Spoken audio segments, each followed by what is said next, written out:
color de nuestra alegría.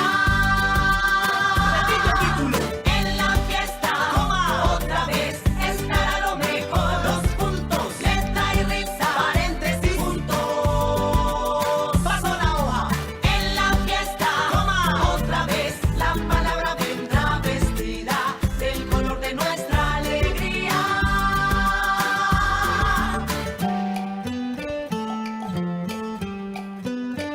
Párrafo aparte. Va la ciudad. Y la palabra curiosidad. Sílaba y verso. Dicen que sí. La hoja en blanco es para ti. En la fiesta, Coma. otra vez estará lo mejor. Los puntos. Letra y risa, Paréntesis. puntos. Paso la hoja. En la fiesta, Coma. otra vez la palabra vendrá vestida del color de nuestra alegría.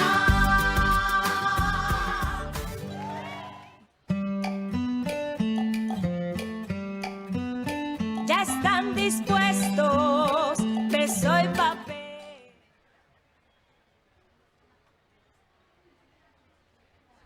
Muy buenas tardes. En Medellín vamos bien y la invitación es a seguirnos cuidando, manteniendo siempre nuestro tapabocas bien puesto, cubriendo boca y nariz, al igual que nuestras manos limpias y desinfectadas. Recordemos usar alcohol y antibacterial. Las palabras palpitan, nacen a cada instante, se transforman, nos enseñan de eternidad. Diría Neruda que son antiquísimas y recientísimas, viven en el féretro escondido y en la flor apenas comenzada. Esa amplitud poderosa e infinita es gran parte de lo que nos constituye. Por eso, a través de esos códigos hallamos maneras de expresarnos, de cuestionar la realidad, de compartir con otros lo que somos. La Alcaldía de Medellín, a través de su Secretaría de Cultura Ciudadana y la Biblioteca Pública Piloto, les dan la bienvenida a la 15ª Fiesta del Libro y la Cultura, que tiene como tema central las palabras. Con música, historias, arte y voces provenientes de las esquinas del mundo, queremos que nos acompañen a entender mejor de qué estamos hechos y qué es lo que nos define. La actividad que tenemos en este momento hace parte de la franja de las charlas de la tarde. Para ella nos acompañan Álvaro Restrepo, una de las personas que más sabe de danza en Latinoamérica. Bailarín, coreógrafo, pedagogo y conferencista, se ha presentado en más de 60 países. También estudió filosofía y letras. En 1997 su carrera tomó un camino nuevo que le traería resultados y reconocimientos. Junto a la coreógrafa y pedagoga Marie-France de Louvain, fundó el Colegio del Cuerpo en Cartagena, una institución que actualmente es reconocida por su aporte a la danza y por ser una experiencia de paz a través del arte. Ha creado obras variadas y en 2015 fue nombrado director artístico del Festival Internacional de Hamburgo, Alemania. Ha recibido reconocimientos variados en Colombia y en otros países. En 2020 participó en Nombrar lo Innombrable, un espacio de la Comisión de la Verdad sobre el arte y la verdad. Allí reafirmó una de sus creencias más fuertes: la educación y el cuerpo son caminos para la paz. Junto a él encontramos a Patricia Ariza. Estudió Bellas Artes y es considerada una de las artistas y líderes feministas más importantes del país. Este reconocimiento se lo ha ganado gracias a una trayectoria amplia compuesta de trabajos a favor del arte y causas sociales. En 1967 fundó el actual Teatro La Candelaria junto a Santiago García y la Corporación Colombiana de Teatro. En el pasado estuvo cerca al grupo de nadaístas, integrado por Gonzalo Arango, J. Mario Arbeláez y Eduardo Escobar, entre otros. En 2007 recibió en Holanda el premio Príncipe Claus por sus aportes a la cultura universal y su compromiso artístico con la búsqueda de la paz para la nación colombiana, según palabras de los organizadores. En 2008 fue condecorada con la Orden del Congreso en reconocimiento a toda una vida dedicada a la cultura. Ha dirigido 2 festivales importantes en Colombia, El Alternativo y Mujeres en Escena por la Paz. Con ellos dos estará conversando Carlos Uribe, artista e historiador. Ha sido director del Centro Cultural Moravi y del Museo Casa de la Memoria en Medellín.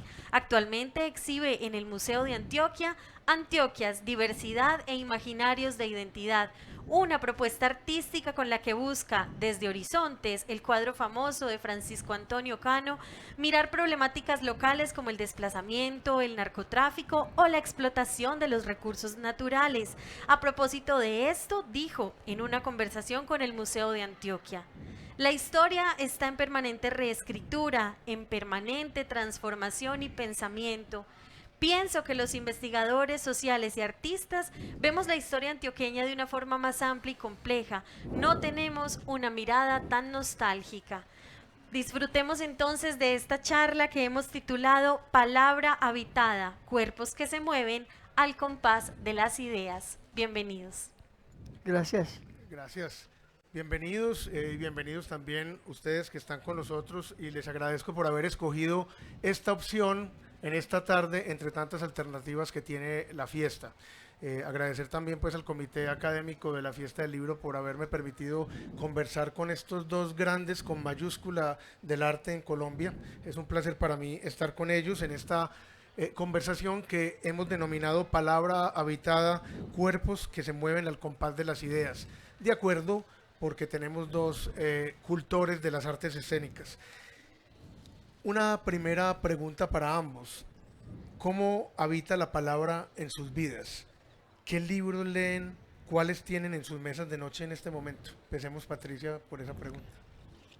Bueno, la palabra habita de manera como una parte de los diferentes textos del teatro, porque se tiene como hay como un imaginario, como una tradición de creer que el teatro es el texto hablado, que un autor escribe unas obras para el teatro y que eso es el teatro.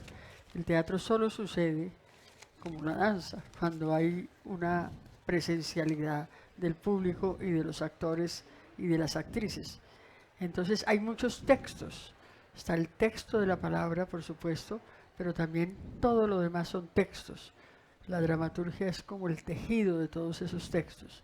Entonces habita de manera muy importante, pero también como parte de otros textos de la obra. Y los libros que estoy leyendo, que están en mi mesita de noche, pues en este momento estoy leyendo un libro de Clarice Lispector que se llama La Hora de la Estrella, que me parece un regalo de la vida, absolutamente conmovida. Y estoy leyendo también un libro de neurociencia que se llama Las peripecias del espectador, como un estudio de la mirada de los espectadores desde las neuronas espejo y también desde su cultura. Es muy interesante porque casi nunca se analiza el arte desde la mirada del espectador y de la espectadora, por supuesto. ¿Alguno otro que estén leyendo sobre la realidad de Colombia o la historia política de Colombia, la violencia en Colombia, la memoria histórica? Estoy en este momento con la responsabilidad encima de hacer una obra para la entrega del informe de la Comisión de la Verdad.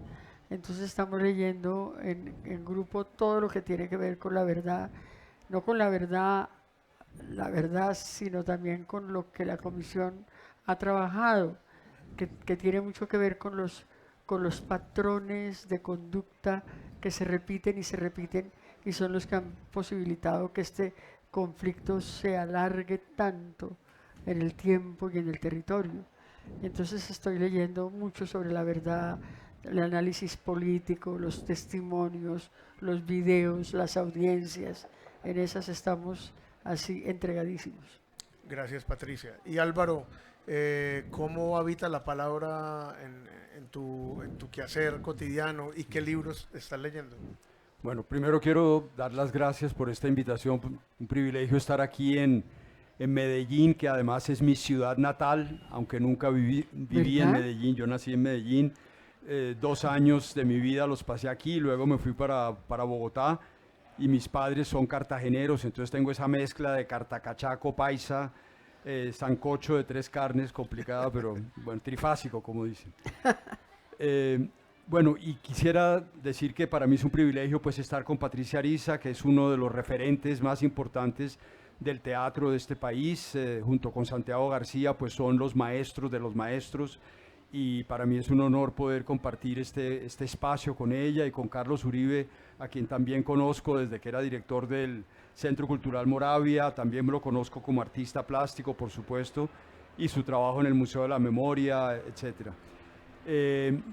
Yo empecé muy viejo en la danza, a los 24 años, que es una edad en la que la gente pues prácticamente ya se está retirando, se está empezando a pensar en el retiro. Sí, sí. Y yo descubrí la danza después de haber transitado y picado en muchas disciplinas. Y una de las disciplinas por las que transité, además de haber estudiado 9 años de piano, quería ser pianista, dejé el piano.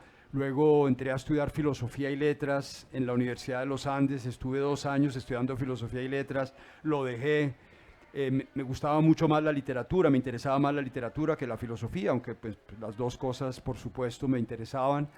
Y desde allí empezó mi pasión por la palabra poética, por la palabra escrita. Y luego, después de trabajar también con el padre Javier de Nicoló, con los niños en la calle, con los gamines, mal llamados gamines, los niños en la calle, en el Urabá antioqueño y en Bogotá, descubro que, o empiezo a pensar que el teatro justamente podía ser una herramienta, un útil pedagógico muy importante para ayudar a estos niños a elaborar sus dolores. Y es en la Escuela Nacional de Arte Dramático, donde entro a estudiar teatro, que dirigió Santiago García, por supuesto, y donde conozco a la persona que sería como mi partera, que me ayuda a descubrir mi cuerpo de bailarín, Rosario Jaramillo, de quien hablábamos ahora hace un ratico, que acaba de superar un COVID muy serio, que casi se nos va. Encuentro la palabra y encuentro, encuentro la palabra del cuerpo, es decir, encuentro la expresión corpo oral. Encuentro cómo el cuerpo empieza a ser ese escenario interdisciplinario donde música, literatura, filosofía, artes plásticas, teatro, todo está en el cuerpo. Entonces, para mí, la primera obra que hice en el año 86 en Nueva York fue un homenaje a Federico García Lorca, poeta, por supuesto, español, dramaturgo extraordinario en el cincuentenario de su asesinato. Y mi última obra, la que acabo de estrenar aquí en Medellín, en el Festival Gabo, en el Museo de Arte Moderno, y que voy a hacer ahora en Bogotá, en el Teatro Mayor, es un homenaje a Gabriel García Márquez y a Álvaro Mutis, a partir de sus 2 textos, El último rostro, de Álvaro Mutis, y El general en su laberinto, de Gabriel García Márquez, que para mí es su mejor novela, su novela más importante. Entonces estoy en estos 2 textos metido desde hace muchos meses, años, y nace esta obra que se llama 2 volcanes y un laberinto, que tiene que ver con, los volcanes de la literatura colombiana, que son Gabriel García Márquez y Álvaro Mutis, y este personaje extraordinariamente contradictorio y alucinante y laberíntico que fue Simón Bolívar. Entonces es, digamos, en lo que estoy más metido en este momento. Álvaro, y la palabra vernácula también habita en tus creaciones, porque tuviste un trabajo, digamos, con los dejos y con los gritos de los vaqueros, de los vaquianos, pues, en Córdoba y en Sucre. Háblanos de esa pieza. Eso fue hace muchísimo tiempo, unas improvisaciones que hice con cantos de vaquería y zafra del departamento de Córdoba. Esas fueron creo que la hice también en el Teatro La Candelaria, allí presenté el homenaje a Lorca.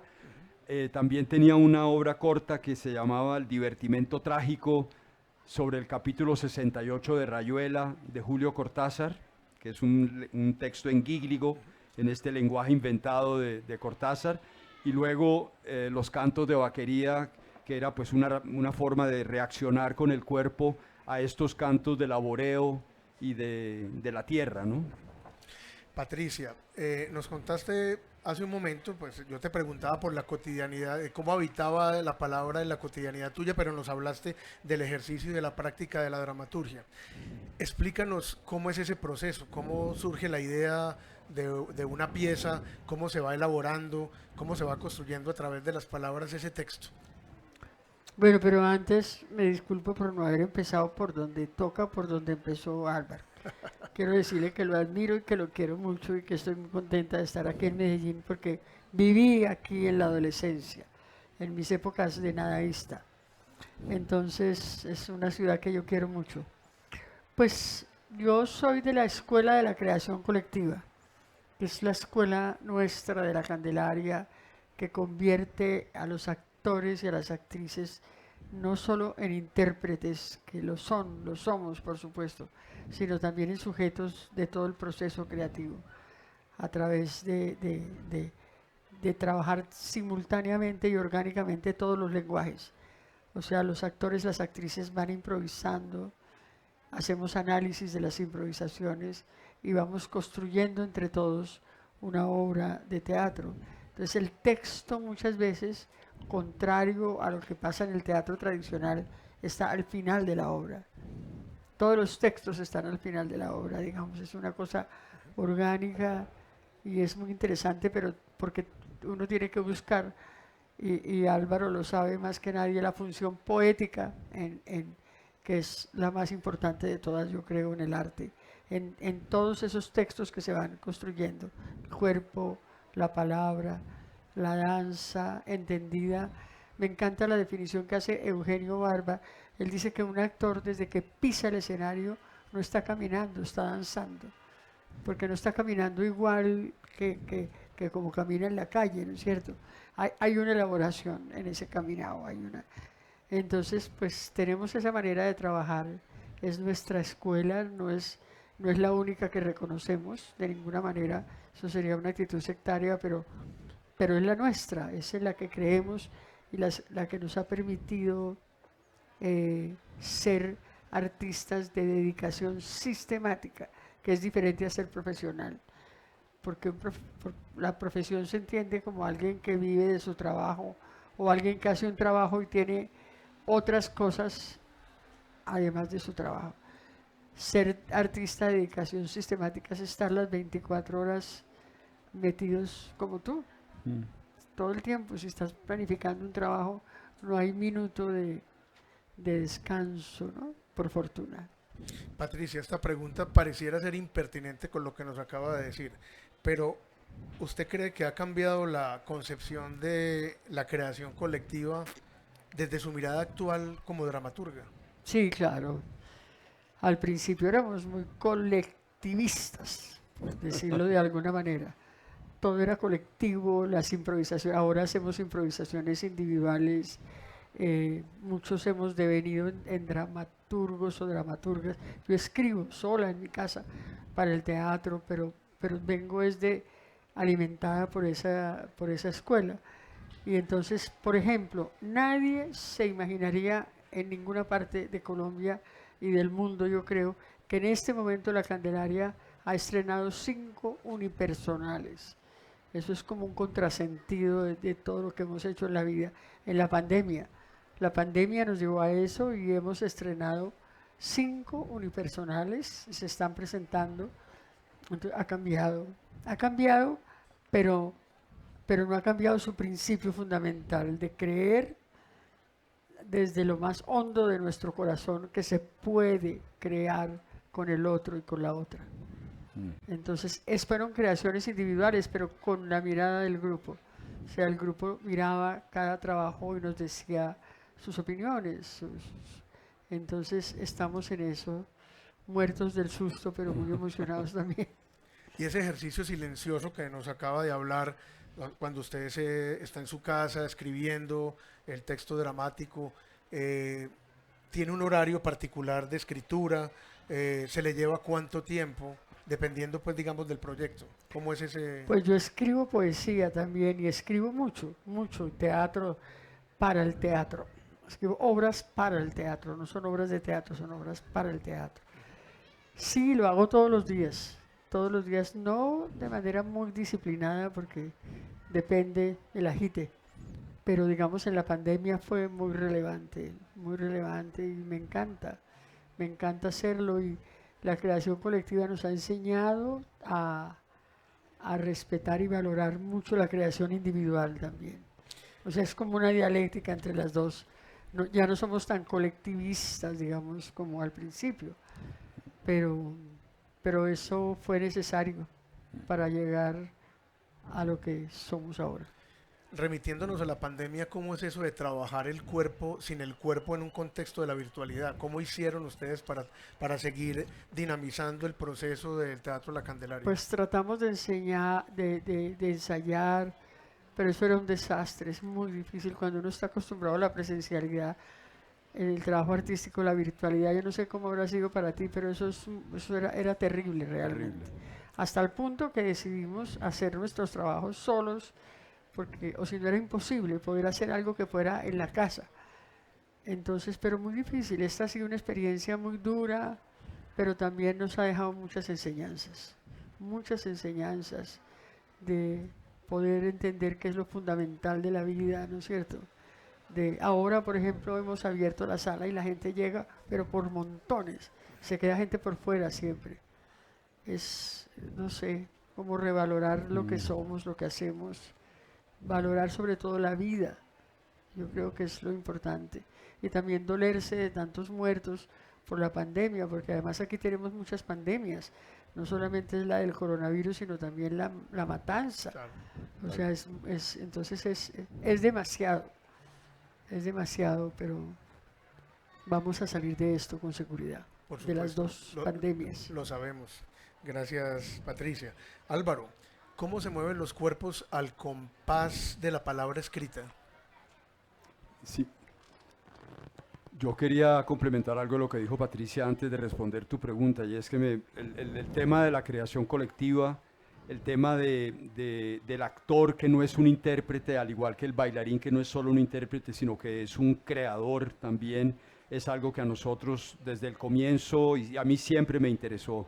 No un bailarín que repite unos movimientos que un coreógrafo titiritero le impone, sino un bailarín que responde unas preguntas que el coreógrafo o el dramaturgo o el director le propone para que entre todos se cree esta obra artística, que es una obra colectiva.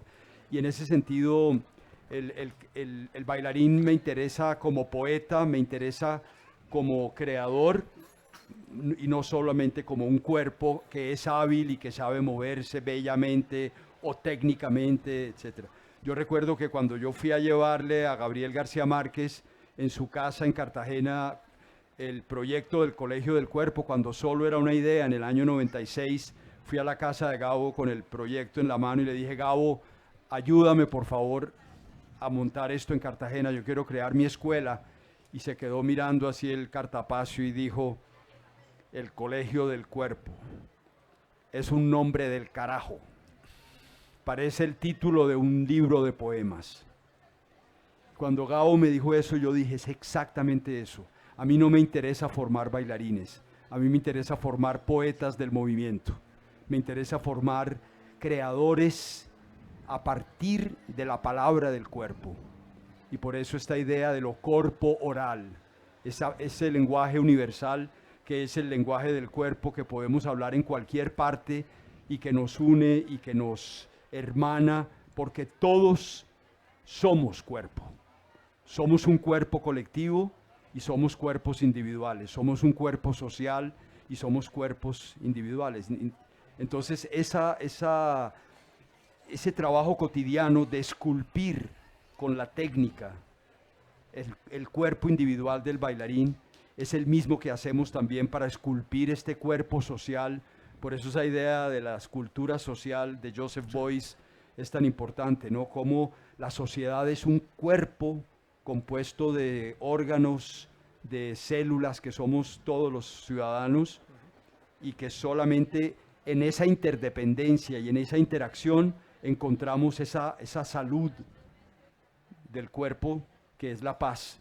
Por eso nosotros hablamos tanto de educar para la paz a través del arte, y eso es lo que hace el Colegio del Cuerpo. Y el cuerpo tiene que estar saludable, por supuesto, para que estemos Exacto. en convivencia, en Y paz, tiene ¿no? que estar saludable todo el cuerpo. Claro. No es que si la cabeza está saludable, pero el hígado está muy enfermo, tarde o temprano el cuerpo va a morir. Eso pasa a todos los niveles, desde lo más macro, planetario, y si algo la maestra pandemia nos ha enseñado es a ese concepto muy de Humboldt, ¿sí? de cómo todo está interconectado, cómo hoy sabemos lo que pasa en la India, lo que le está pasando a la gente en otras partes del mundo, porque todo nos afecta a todos. Y yo creo que esa es una de las grandes enseñanzas de la pandemia, es la necesidad de que nos sintamos un cuerpo colectivo.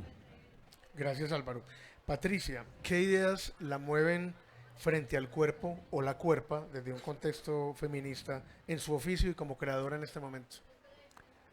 Pues yo pienso que estamos en la época de la demolición del patriarcado, que el cuerpo a las mujeres nos ha costado mucho más trabajo llegar a una autoestima importante del cuerpo, porque han sido cuerpos muy sufridos, muy convertidos en seres secundarios, etcétera.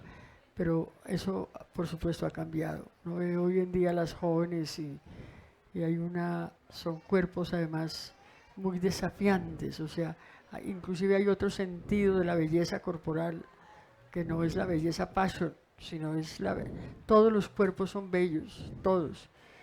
A mí me encantaría que Álvaro hubiera visto un grupo que yo tengo de mujeres muy adultas mayores, entonces las pusimos a hacer danza, se llamaba Danza Mayor, con profesores de danza y una belleza. Es decir, yo creo que cualquier ser humano en cualquier circunstancia puede llegar a desarrollar una poesía con su cuerpo, Claro. un poema con su cuerpo. Pero para eso se necesita también tener una valoración. A las mujeres nos ha costado mucho. Entonces, y la gente de mi generación, por ejemplo, más. O sea, tenemos porque el cuerpo también es una construcción cultural. O sea, no es lo mismo el cuerpo de una mujer mayor, no porque sea mayor, sino por toda la educación que ha recibido, por toda la tradición sobre su cuerpo, de cerrar las piernas, de estar siempre como en una serie de posturas. Eso ha cambiado, eso está cambiando muy rápido. Y es muy importante. O sea, yo creo que el feminismo ha ayudado enormemente a eso.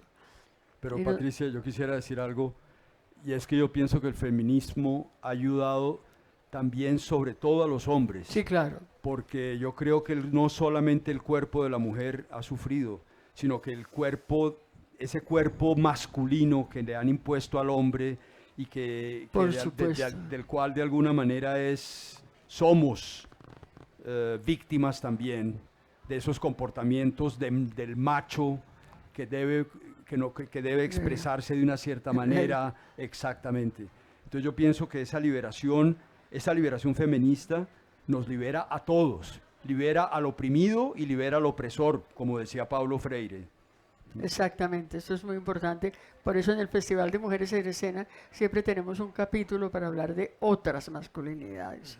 O sea, también los hombres, claro, hay que partir siempre que decimos eso, de que la mayoría de víctimas son mujeres, la mayoría de asesinadas son mujeres, de golpeadas, pero los hombres están también prisioneros del mandato Claro, masculino. Entonces exacto. tienen que ser fuertes, tienen que ser grandes, tienen que tener la razón siempre, Duros. y eso es una condena. No les es permitido llorar, mostrar su fragilidad, y esa es la mayor liberación, yo creo, para los hombres, poder mostrar su fragilidad. Y también para las mujeres tenemos que aprender a mostrar nuestra fuerza.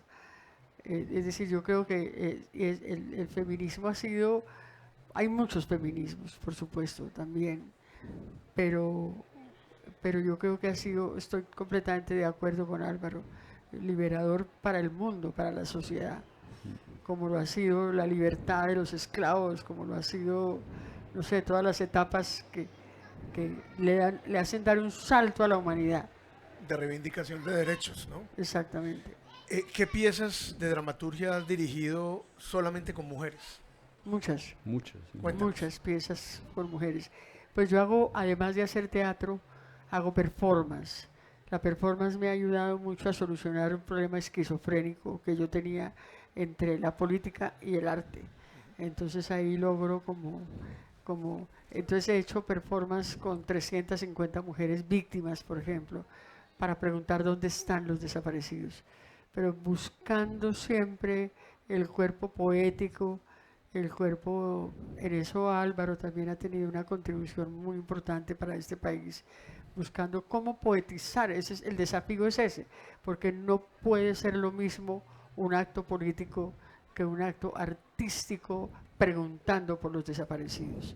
O sea, lo primero que hacemos es habitar de otra manera la plaza pública, que es una plaza del poder masculino y de la razón. Entonces aquí es como la sensualidad de los cuerpos de las mujeres. Por ejemplo, esas cosas que hemos hecho, o hemos hecho una performance, por ejemplo, también muy transgresoras, de llevar a Manuela Sáenz, una escultura del mismo tamaño de Simón Bolívar, con un pedestal igualito al de Simón Bolívar en madera, llevarla y colocarla ahí al lado y dejarla ahí a ver qué pasaba. Y fue interesantísimo lo que pasó. La dejaron un día completo. Al segundo día llegó la policía, en un camión se llevaron el pedestal y en una radiopatrulla se llevaron a Manuela, y como no cabía en la radiopatrulla, la agarraron a golpes de bolillo, le rompieron la espalda y le rompieron un brazo, le tumbaron un brazo. Nosotros la restauramos y ahora está en la Corporación Colombiana de Teatro en el techo, desde allá nos alumbra. Pero es muy interesante porque esas cosas tienen que ser transgresoras, pero no de la misma manera que yo soy una activista política, y no es lo mismo, porque el arte llega a otros terrenos del afecto, de los sentimientos, de la premonición, de todo lo que tenemos oculto. Álvaro, háblanos de esa pieza que realizaste tú con víctimas también, ese gran montaje que desarrollaste con personas víctimas de la violencia en Colombia. Pues en el año 2010 el poeta William Ospina nos pidió un evento para conmemorar el bicentenario. No, el bicentenario no, el quinto centenario. Y entonces o era el bicentenario, perdón, sí, el bicentenario de la independencia. Entonces yo le propuse que quería hacer un trabajo con 200 personas, con 200 oficiantes, una ceremonia, no un espectáculo, sino una ceremonia que rindiera un homenaje a los millones de personas, que en este país son víctimas del desplazamiento y de todas las formas de violencia, los más de 9 millones de víctimas que tiene este país. Entonces, fue así que decidimos hacer un montaje que llamamos Inxilio, el Sendero de Lágrimas. Inxilio como un juego de palabras entre lo que es el exilio y el inxilio, el refugiado interno, el inxilio interior.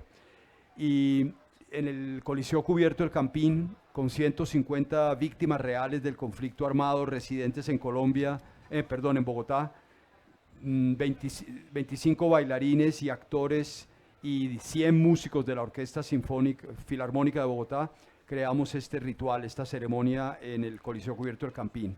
Luego lo hicimos en Medellín en el año 2013, el 9 de abril del año 2013, en el Polideportivo de la Universidad Pontificia Bolivariana.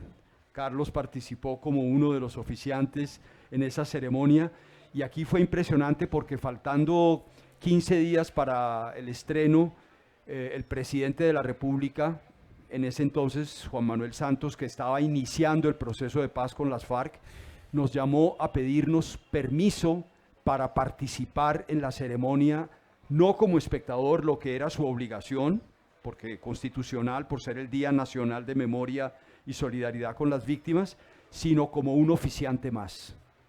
Es decir, liderar el cortejo de las víctimas, sentarse en un momento en el círculo de la memoria y la palabra, escuchar los testimonios de las víctimas y estar presente con ellos ahí al mismo nivel. Yo consulté el tema con las víctimas, que eran víctimas de toda Antioquia, el departamento que más víctimas le ha aportado a ese censo, a ese registro único de víctimas, y le dijimos, presidente, las víctimas están de acuerdo que usted participe, pero con una condición, que usted esté descalzo, como estamos todos en el escenario, sobre la tierra húmeda, los bailarines y las víctimas. Y el presidente dijo, estoy de acuerdo. Y así lo hizo, y fue un momento realmente muy especial, fue un momento conmovedor ver al presidente de la República en semejante momento, en el año 2013, cuando el proceso de paz apenas arrancaba, en un lugar donde hay tanta oposición a ese proceso de paz como es Medellín, y el presidente liderando el cortejo de las víctimas. 4.000 personas en el público, en un silencio sagrado, respetaron ese acto simbólico, no del presidente Santos, sino del jefe del Estado colombiano, en un acto de contrición y de solidaridad. Yo no sé, Carlos, cómo lo viviste tú, pero realmente fue algo eso muy fue fuerte. sublime, eso fue maravilloso. Un momento muy, muy inolvidable. fuerte. Eso se puede ver en internet, se puede entrar en YouTube y se pone el Colegio del Cuerpo presentación en Medellín y se puede ver toda la ceremonia en el Polideportivo que lo transmitió Teleantioquia, además. Inexilio. Inxilio, sí. Perfecto. Álvaro, desde tu propia experiencia, ¿cómo ha sido la aceptación de esta sociedad del cuerpo? Hombre, el tema del cuerpo es el tema, sobre todo en un país como Colombia, que ha tratado el cuerpo con tanta violencia, un país tan corporal, para bien o para mal. Este es un país que vive el cuerpo de una manera intensa en todos los niveles. Somos un país que baila, hombres, mujeres, niños, niñas, viejos, gordos, flacos, aquí todo el mundo baila. Nos expresamos mucho a través del baile, pero también nos hemos ensañado en el cuerpo para, de las maneras más sofisticadas, torturarlo, sacrificarlo, picarlo, desaparecerlo, etc. Paradójicamente es una educación que no ha hecho otra cosa que sacarle el cuerpo al cuerpo. Y hablemos de Antioquia. Yo como antioqueño de abuelo sé lo que es la relación tan problemática que se tiene aquí con el cuerpo. La dificultad para abrazar, la dificultad para besar, la violencia física también en el castigo a los niños. Esa violencia genera más violencia y es la fórmula de que el abusado se vuelve abusador. Entonces yo creo que el tema del cuerpo es un tema capital, es el tema. Y yo creo que tenemos que abordarlo con gran valentía. La religión también ha hecho mucho daño en ese sentido, ha sido muy hipócrita con el cuerpo, lo ha castigado, lo ha cubierto, lo ha llenado de pecado, de mentiras. Y por eso hay tanta perversión también dentro de la iglesia con el cuerpo. Y ha habido tantos abusos con niños y todas esas cosas. Hay que decir las cosas como son. El cuerpo es un problema y es el problema. Y el cuerpo roto de Colombia es el problema central de nuestro país. ¿Cómo responderías tú, Patricia, a esa pregunta que le hice a Álvaro? Pues, ¿cómo ha sido esa aceptación o no del cuerpo de esta sociedad?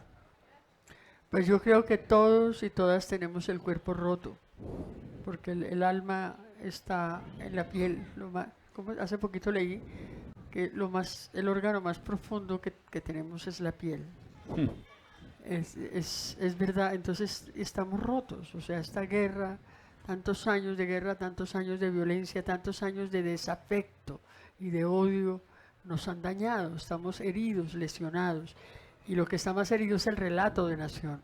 Claro. Yo creo que y sin embargo el cuerpo es, o sea, uno va a Europa, por ejemplo, a otros países y no hay tanta sensualidad del cuerpo como acá, es como si el cuerpo fuera a la vez sagrado y convertido en demonio también.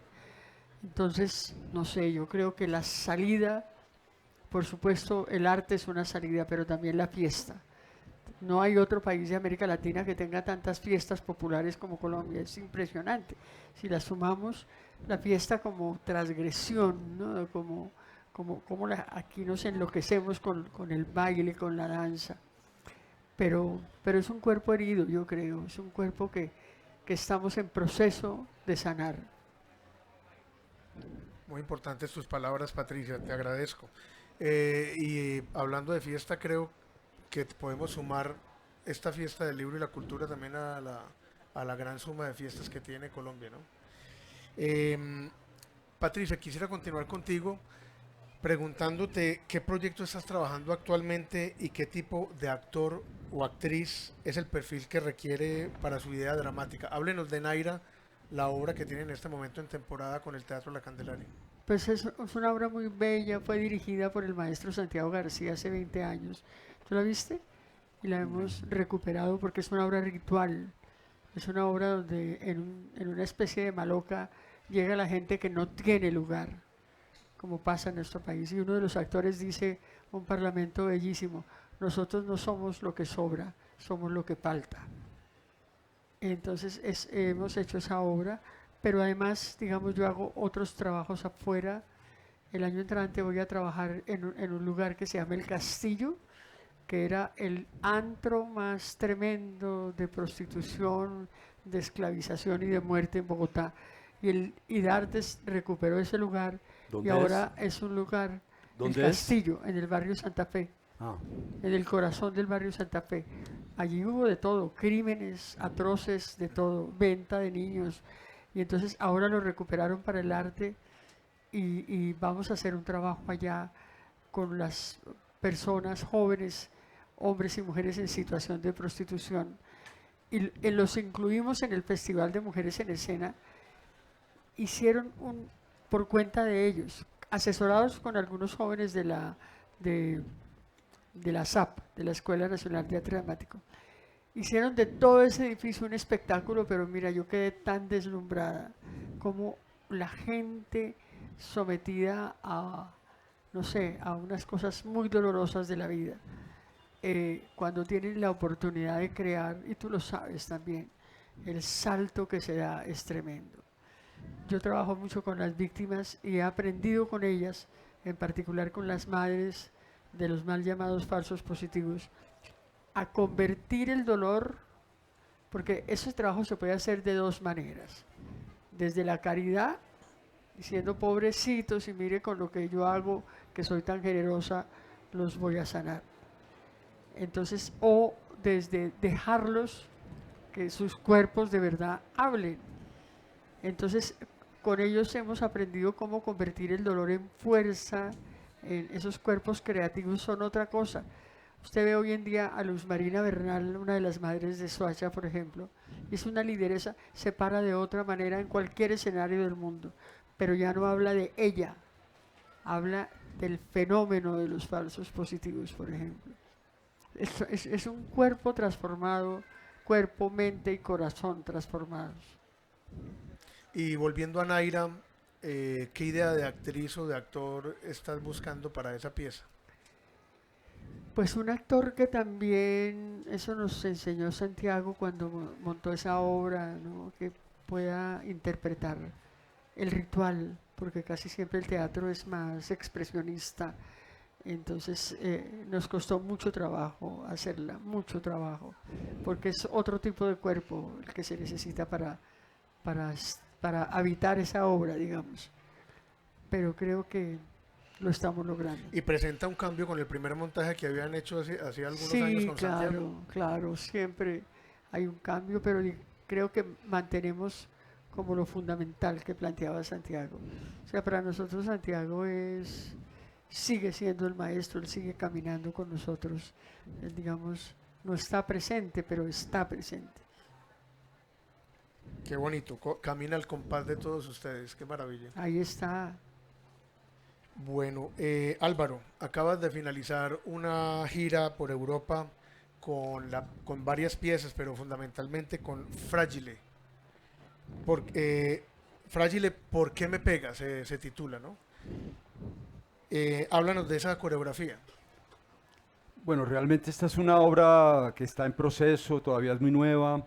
Fue una comisión que nos hizo el Teatro de Colsubsidio de Bogotá para un proyecto filmado. Dentro de todo este tema de la virtualidad era como una coreografía filmada en un espacio bellísimo donde trabajamos actualmente en Cartagena, que es el templo de la Catedral de Guadua de Simón Vélez, en una hacienda bellísima en Cartagena, un lugar absolutamente alucinante que Simón construyó para Pereira cuando hubo el terremoto, y luego la trasladaron para Cartagena, y es un lugar único en el mundo, y ahí trabajamos, tenemos el privilegio de trabajar allí ahora con la compañía. Entonces se filmó la obra allí, y el punto de partida fue lo que nos pidió Colsubsidio, que era un trabajo sobre el maltrato familiar, intrafamiliar, porque ahora con todo el tema de la pandemia, pues se dio que se aumentó muchísimo, etcétera, y le pidieron a varios grupos de varias disciplinas, al Teatro La Gata, de circo,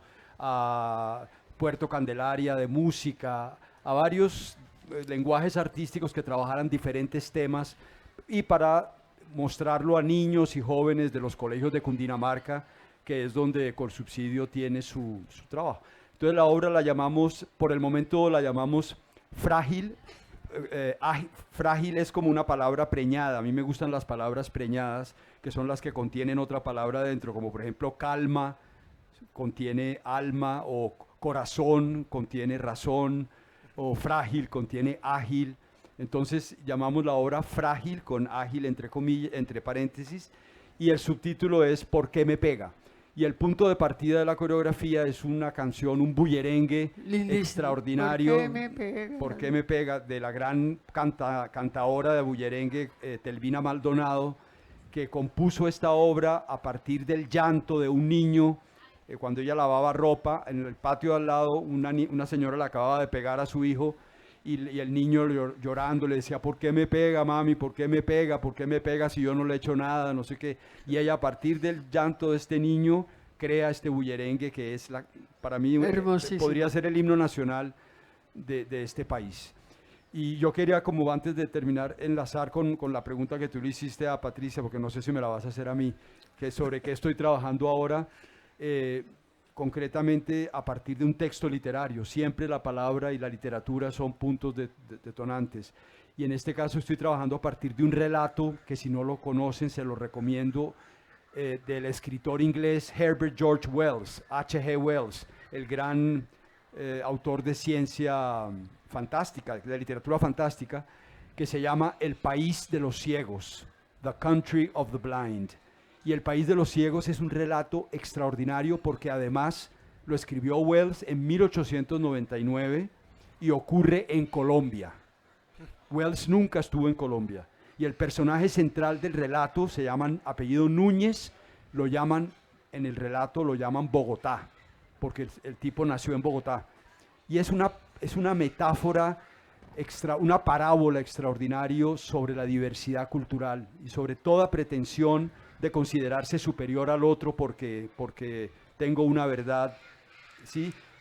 Ítalo Calvino y Jorge Luis Borges incluyeron en sus antologías de literatura fantástica este relato del País de los Ciegos, que, como digo, se lo recomiendo si no lo conocen porque es absolutamente extraordinario. ¿Y cómo llegaste a ese texto? A ese texto, ¿cómo llegué yo?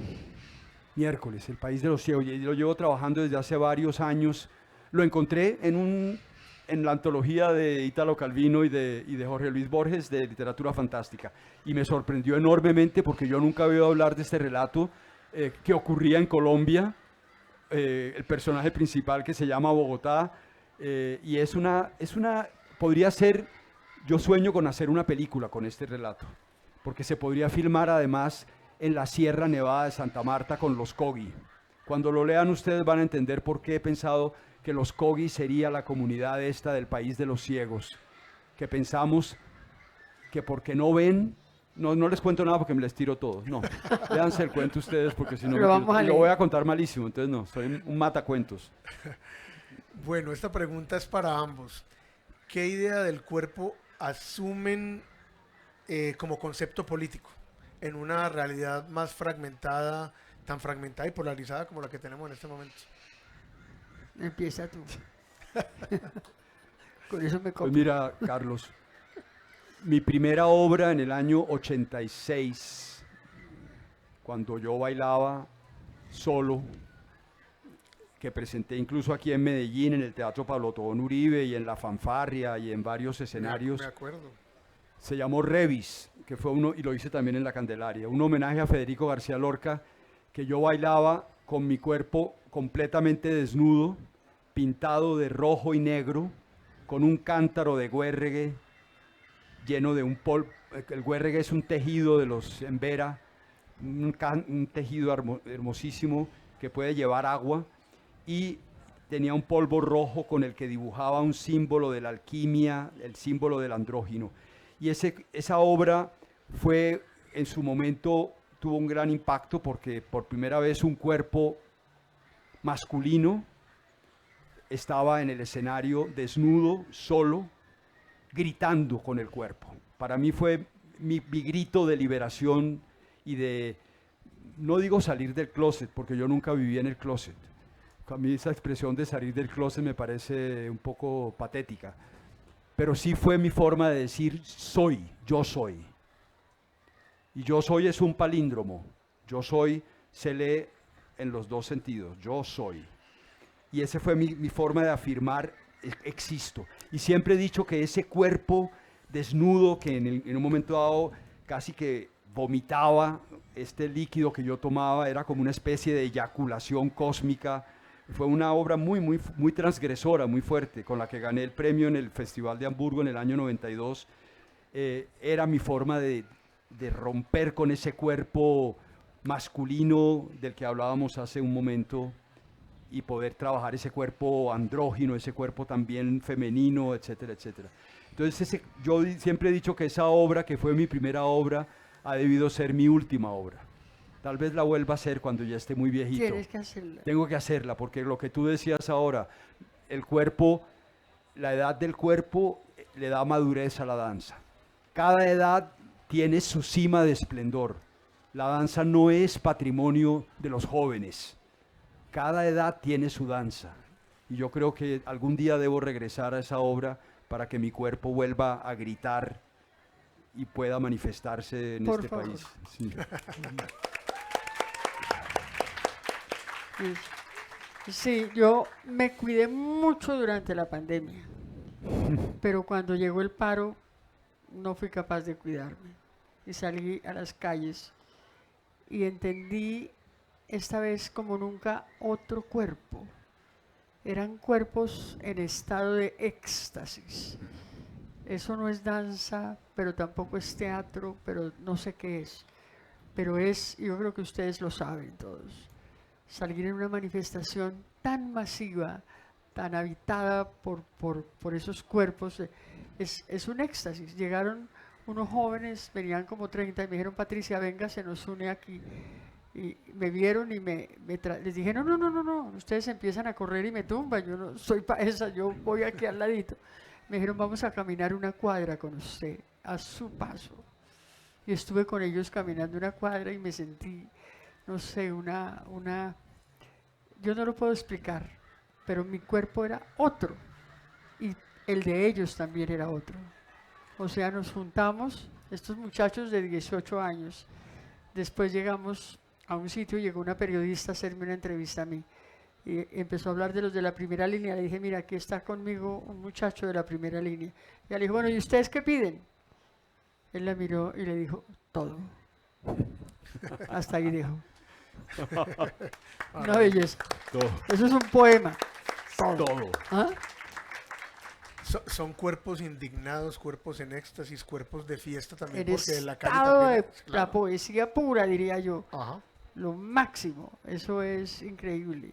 Y es, claro, no sé cómo explicarlo, es tan difícil, pero Cuerpos en estado poético, cuerpos en estado político y la poética y la política, ¿no? Unidos. sí. Los ojos, la mirada es otra, el caminado es otra, la voz es otra, la audacia es otra, es un traspaso maravilloso. Vamos a seguir. Claro, vamos a seguir marchando. Vamos a dejar un espacio para que ustedes le hagan preguntas a Patricia y a Álvaro, ya que los tenemos acá. Son los invitados especiales de la fiesta en esta tarde para conversar. Hay un un micrófono, sí. Y sería bueno que dijeras quién eres y qué haces.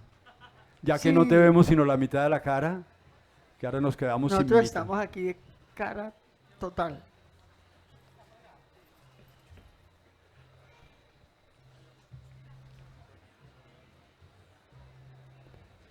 Se le acabaron las pilas. Susana, ya. Bueno, buenas tardes, muchas gracias, muchas, qué rico volverla a ver, Patricia.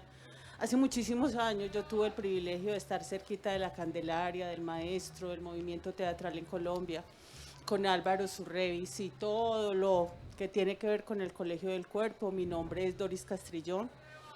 En algún tiempo hice teatro con el Teatro Aquelarre aquí en Medellín, con Mario Yepes, con Víctor Viviescas. Bueno, ahora soy docente de la Universidad de Antioquia, especialmente de una materia que surgió como un poema y tuviste mucho que ver.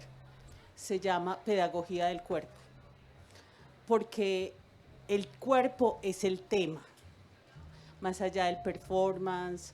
¿El más cuerpo es allá- el qué, perdón? Es el El tema, tema, el tema. Ah, el tema. como tú lo nombraste ahorita. Y hay una deuda muy grande. Ahorita, ahí como en diagonal, hablabas de Francisco Cajiao cuando nos hablabas de la piel del alma. Él también tiene otro texto que se llama Poder y Justicia en la escuela colombiana, donde habla de esos cuerpos castigados, fustigados, limitados por el horario, por el uniforme. Pero hemos caminado muy poquito. Yo sigo sintiendo que somos analfabetas corporales, que nos da mucha dificultad hablar con el cuerpo, hablar desde el cuerpo, hablar del cuerpo, Todas las preposiciones cuerpo. todas. Entonces, ¿cuál ha de ser la tarea? Yo, por ejemplo, a mis estudiantes en la Universidad de Antioquia les digo, la reconstrucción empieza por mí. Eso pienso yo, ¿qué piensan ustedes? Y la pregunta también para Patricia, un poquito de spoiler. Patri, hace muchos años vimos a Guadalupe años 50 y la vimos y la volvimos a ver porque hablaba de nuestras deudas como país, deudas políticas, deudas estéticas. Ahorita la Candelaria no nos debería sorprender con el proceso de paz. Yo me muero de ganas. Ya que los reinsertados otra vez se están perdiendo en el vacío, en el silencio y en el dolor de esta patria boba, que nos seguimos matando. Gracias. ¿Será que hacen unas preguntas y después respondemos? ¿Qué dices tú? ¿Quieres? Yo, o respondemos o una por respondemos una. de vamos, una vamos cortico. respondiendo de a una porque de pronto se nos acumula mucho y se nos Ok. pierde. Sí. Ok, ¿Respondes? entonces, bueno, pues mira, Guadalupe no se deja enterrar. Yo la sigo, la tengo en repertorio con otro grupo, porque comprenderá que ya no estamos en edad de hacer de reclutas. Entonces, la tengo y no se deja enterrar. Mira, yo les he dicho, un día les dije nomás, se reunieron todos los actores y dijeron, nosotros con usted o sin usted seguimos. Entonces no se deja enterrar esa obra, la seguimos presentando. Y el proceso de paz también estamos haciendo unos montajes. Ahora yo estoy haciendo una obra para la comisión, no para la comisión, fue como una convocatoria. El tema es la verdad, digamos. Y espero que siga caminando. Y ahí está trabajando una excombatiente. Tengo como el orgullo de que empecé a trabajar con 2 chicas excombatientes después de los acuerdos de paz. Y en este momento ellas están haciendo estudios superiores de teatro. Ya no son excombatientes. Ellas dicen que cambiaron tú las viste allá en Selva Adentro, ¿no? Que cambiaron el conflicto armado por el conflicto dramatúrgico. Entonces es muy interesante, me siento de verdad muy orgullosa, pero mucho. Y además trabajamos con ellas no para que nos cuenten cómo disparan, si dispararon, si no dispararon, si hubo sangre o si... No, más bien que nos hablen de cómo eran los animales en la selva, cómo curaban las enfermedades, con qué hierbas, los saberes del monte, digamos. Entonces, pues esa es otra de las pandemias también, la tragedia de la muerte de los excombatientes y de las excombatientes. Es muy injusto y está logrando unas cosas muy negativas. Es muy triste que la paz no se deje hacer. No la dejan hacer. Pero lo vamos a lograr. Yo creo que tengo muchas esperanzas en lo de el informe de la Comisión de la Verdad. No es tan fácil. De todas maneras, sabíamos que no era de un día para otro que se iba a lograr, pero la paz tiene que llegar. Es imposible que Colombia pueda seguir así. Es decir, el daño en vidas, el daño económico, el daño social, el daño cultural es tremendo. Álvaro es uno de los luchadores, yo creo que de poder otorgarle a este momento que estamos viviendo, a la construcción de la paz, la dimensión cultural y artística. Ese es, bueno, no sé, Yo otras quisiera decir que, bueno, yo también tuve el privilegio de ver la Guadalupe años 50 hace muchos años, cuando yo me inicié en el teatro también en la Escuela Nacional de Arte Dramático. Y es una obra que nos marcó a todos, ¿no? Y es una obra pues que es un ícono, es un hito en la historia de las artes escénicas, no solamente de Colombia, sino a nivel internacional, a nivel mundial. Es una obra muy importante. Pero para responder tu pregunta sobre la pedagogía del cuerpo, desde el Colegio del Cuerpo lo que nosotros hemos querido proponer a la educación colombiana en particular y en general en los países también donde tenemos la oportunidad de llevar nuestro trabajo con mucha frecuencia, es una especie de revolución copernicana al poner el cuerpo en el centro, el cuerpo mental, el cuerpo espiritual y el cuerpo físico en el centro de la experiencia educativa. ¿Sí? En este momento la educación tal como está concebida en esas jaulas de clase son unos pupitres que son unas máquinas para inmovilizar el cuerpo, para que los alumnos aprendan en la quietud, mirando la nuca de su compañero y viendo a los dictadores de clase impartir unos conocimientos que les van embutiendo en esa especie de educación bancaria, como decía Paulo Freire, esa educación acumulativa. Por eso a mí me parece que es tan importante revolucionar completamente, primero que todo, el aula de clase, el espacio físico, el círculo, abrir el círculo y que nos veamos todos las caras, que no estemos mirando la espalda del compañero y que nos incluyamos todos en el proceso educativo, que aprendamos con todo el cuerpo. Yo fui un pésimo estudiante de matemáticas, fui el peor estudiante de uno de los mejores colegios de Colombia y siempre estaba al borde de ser expulsado, pésimo para las matemáticas, odiaba la geometría, la física, y hoy me doy cuenta como bailarín que si a mí me hubieran enseñado la geometría, la física, las matemáticas a través de la experiencia del movimiento, otra sería la historia. Y yo creo que esa teoría de las inteligencias múltiples debe ser el credo fundamental de la educación.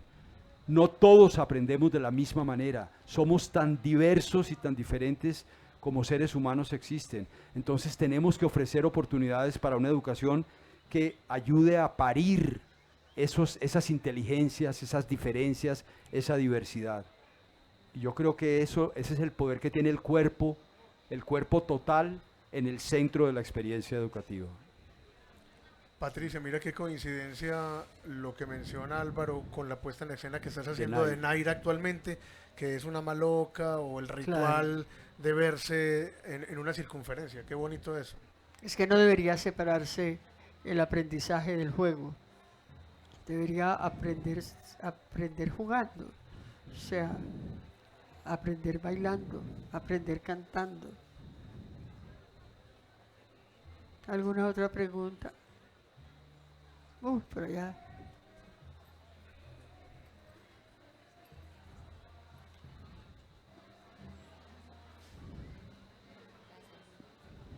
Muy buenas tardes a los tres y a todos los que somos parte de este conversatorio tan afortunado. Qué regalo me dio el pasar por aquí a comprarme un tintico y encontrarme con ustedes tres. Me parece maravilloso. Yo soy actriz y me surgía mientras los escuchaba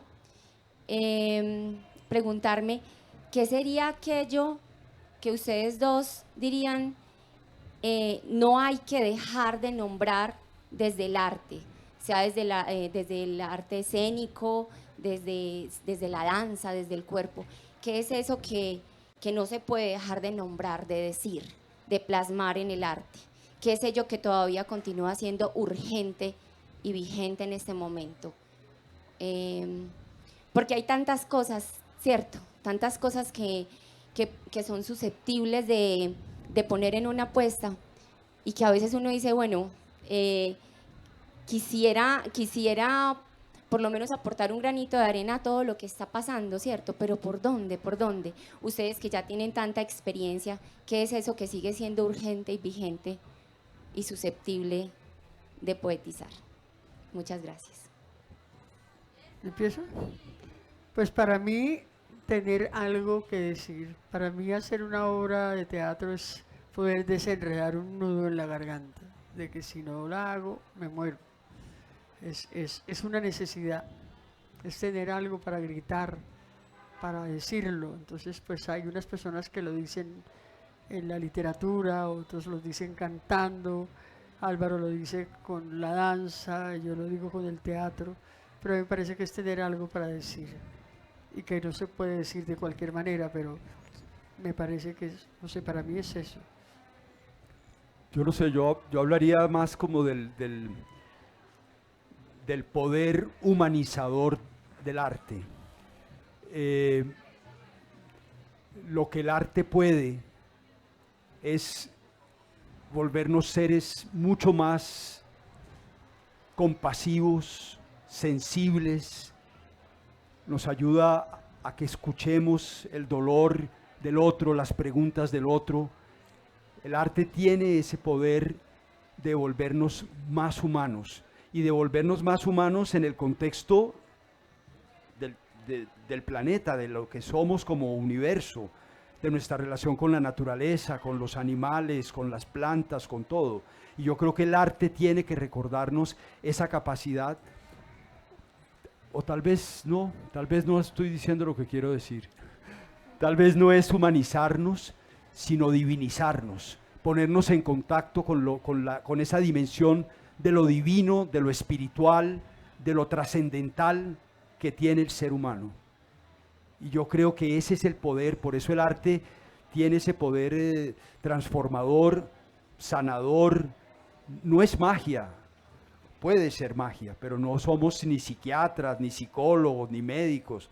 Pero yo sí pienso que el arte tiene esa capacidad de volvernos seres mucho más integrales y mucho más integrados en esa dimensión de la que hablaba también antes, que tiene que ver con Humboldt, con esa unión con el cosmos, con el planeta, con todo lo que somos.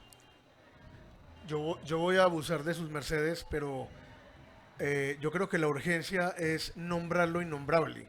¿Por qué no nos hablan de esa experiencia que tuvieron con Lucía González y con la Comisión de la Verdad, de esa urgencia de nombrar lo no dicho, o lo que no se puede decir, o lo que no, o eso que no queremos comentar? Pues no sé, Patri. Dale, tú que estás a esa hora. Los dos participamos en esa serie que Lucía González en la Comisión de la Verdad ha venido realizando y que realizó durante todo este tiempo de la pandemia, además que fue tan importante de poder oír. Yo creo que de todas maneras, en medio de lo doloroso que fue y lo frío que fueron estas cajitas de Zoom donde hemos estado metidos tantos meses, tuvimos oportunidad de escuchar a una cantidad de personas hablar. Y esa serie que lideró, que está todavía liderando Lucía, con los artistas para nombrar lo innombrable, creo que ha sido extraordinario. Poder oír a Doris Salcedo hablar de su trabajo, a tantos artistas hablar de lo que hace, por qué lo hacen, etcétera, creo que ha sido fundamental. Y yo tuve pues el privilegio de poder hablar con ella y contarle lo que ha sido nuestro trabajo en el Colegio del Cuerpo, las personas que han pasado por nuestros diferentes programas, procesos, cómo el cuerpo, el contacto con su cuerpo también les ha propuesto a estas personas eso que nosotros llamamos otra noción de riqueza. Sí, cuando hablamos de mi cuerpo, mi casa, de que soy un cuerpo, de que vivo en mi cuerpo, de que mi cuerpo es mi mayor riqueza y mi mayor fuente de creatividad y de dignidad y de belleza, pues yo creo que eso es muy importante. Entonces yo creo que todo eso que nombramos allí, además del dolor y además de todo lo innombrable, pues es eso, la necesidad de la dignidad y de la belleza. Qué bonito oírlos hablar. Se les está saliendo el maestro a cada uno de ustedes. Patricia, ¿qué nos vas a decir? Pues yo creo que hay unas cosas como muy objetivas de nombrar que tienen más que ver con la política. De todas maneras, que es ese tema de los terceros, ¿no? De que los que están acusados son los pistoleros, pero no el edificio que está de ahí para arriba, de donde salieron todos estos planes macabros, porque esta guerra se extendió tantos años.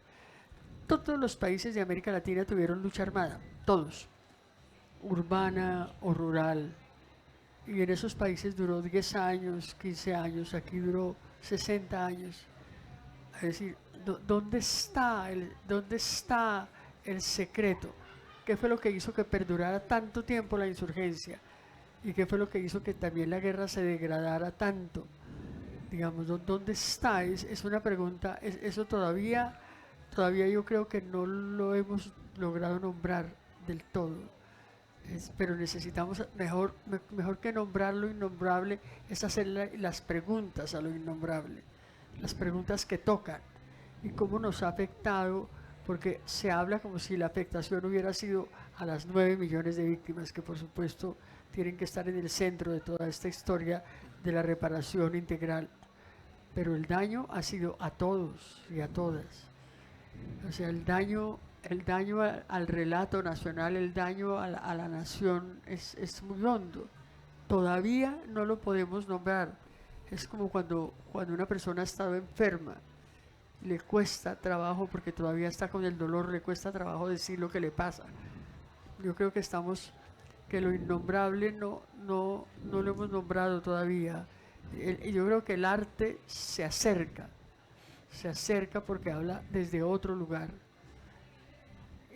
Pero me parece que yo no me siento capaz de nombrar lo innombrable. Yo soy sobreviviente del genocidio contra la Unión Patriótica y me cuesta mucho trabajo, no sé, no logro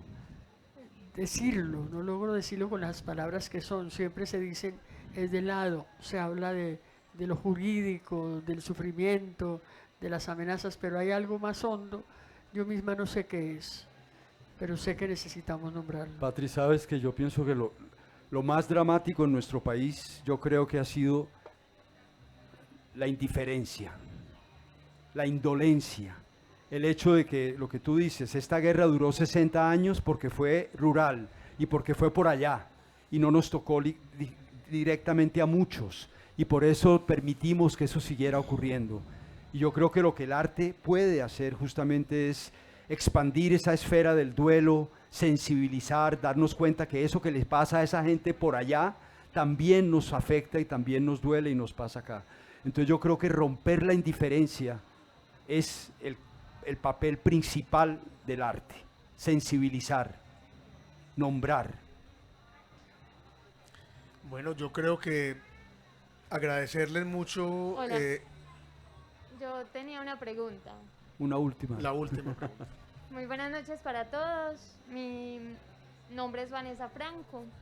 Antes que nada quería traer unas palabras de nuestro escritor Luis Tejada, que nos dice precisamente que la conversación trae ese éxtasis mayor que cualquier éxtasis que pueda traer cualquiera de las drogas que conocemos.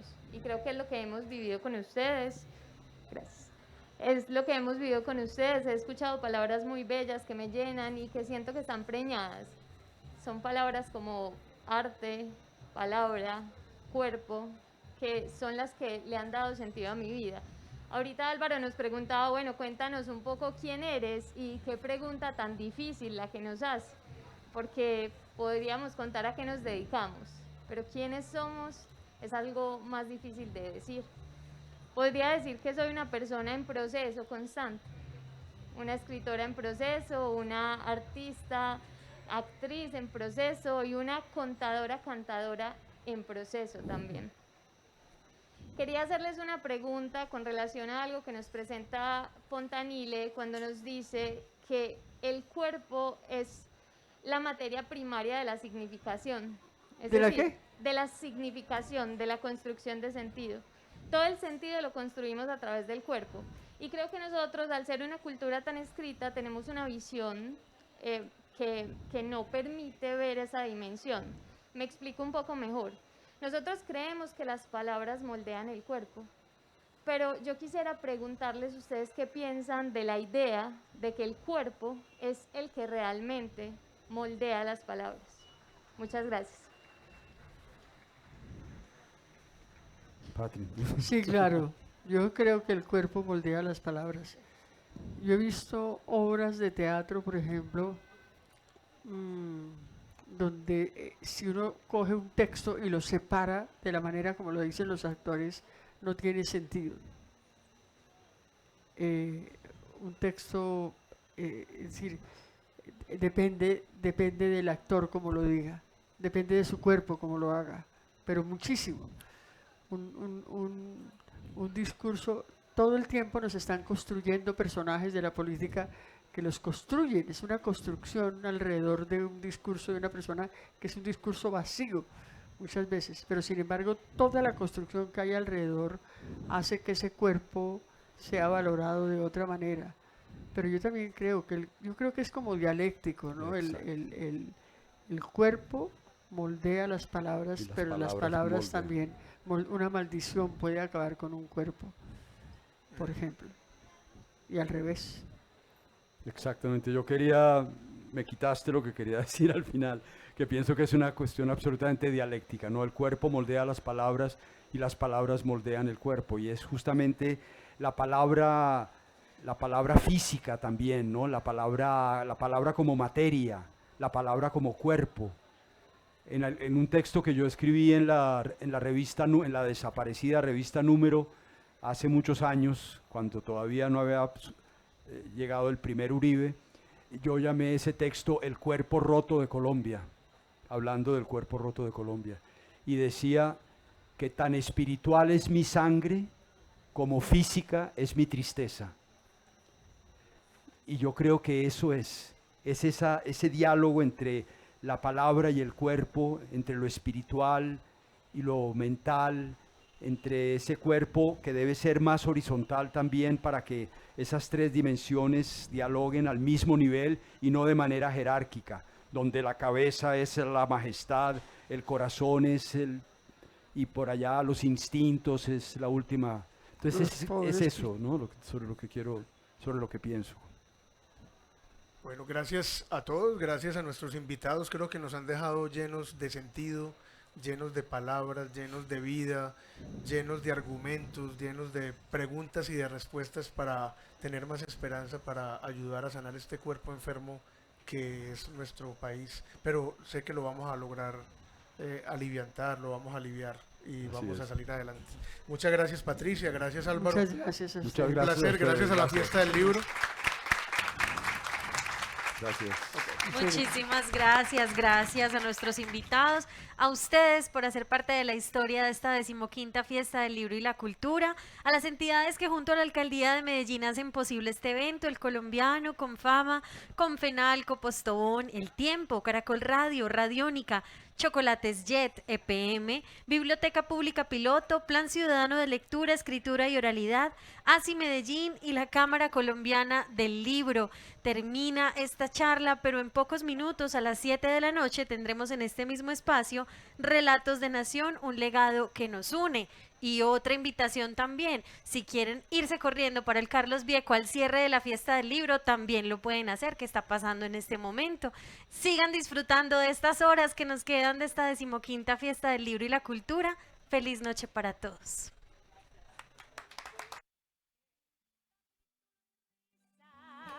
Tinta y mantel, ya está la idea, hecha canción y la cuartilla